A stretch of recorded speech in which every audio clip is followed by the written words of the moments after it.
നേരത്തെ ഡയബറ്റീസ് ആയിരുന്നു ഏറ്റവും കൂടുതൽ, പക്ഷേ ഇപ്പോൾ ഏറ്റവും കൂടുതൽ ഹൈപ്പർ ടെൻഷൻ ഉള്ളവരാണ്, രക്താതി സമ്മർദ്ദം ഉള്ളവരാണ്.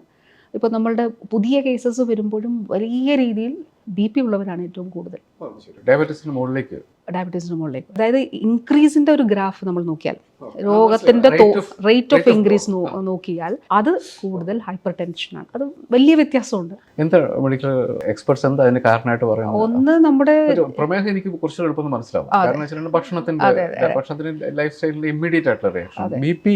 BP-യിലെ ഒന്ന് ആഹാരം ത്തിൻ്റെ ഒരു എലമെൻ്റ് അതിലുണ്ട്. 2, നമ്മുടെ ലൈഫ് സ്റ്റൈലിലുണ്ടായ മാറ്റങ്ങൾ, ജോലി, വ്യക്തി ബന്ധങ്ങളിലും അല്ലെ അങ്ങനെയൊക്കെയുള്ള സമ്മർദ്ദങ്ങളുണ്ടല്ലോ. എന്നോട് ഒരു ഡോക്ടർ പറഞ്ഞത്, നേരത്തെ നമ്മൾ 80-120 ആണ് ഐഡിയൽ എന്ന് പറഞ്ഞത്. എന്നോട് പറഞ്ഞു 120 നമ്മൾക്ക് നോർമലായിട്ട് 130 ആണ് നോർമൽ എന്നൊരു ഡോക്ടർ, ഒരു കാർഡിയോളജിസ്റ്റ് ആണ് പറഞ്ഞത്. അങ്ങനെയാണോ?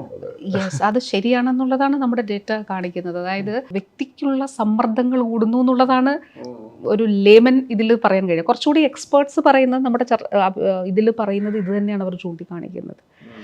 തീർച്ചയായിട്ടും ആഹാരം, പിന്നെ ലൈഫ് സ്റ്റൈലിൽ ഉണ്ടായിട്ടുള്ള ചേഞ്ചസ് ഉണ്ട്.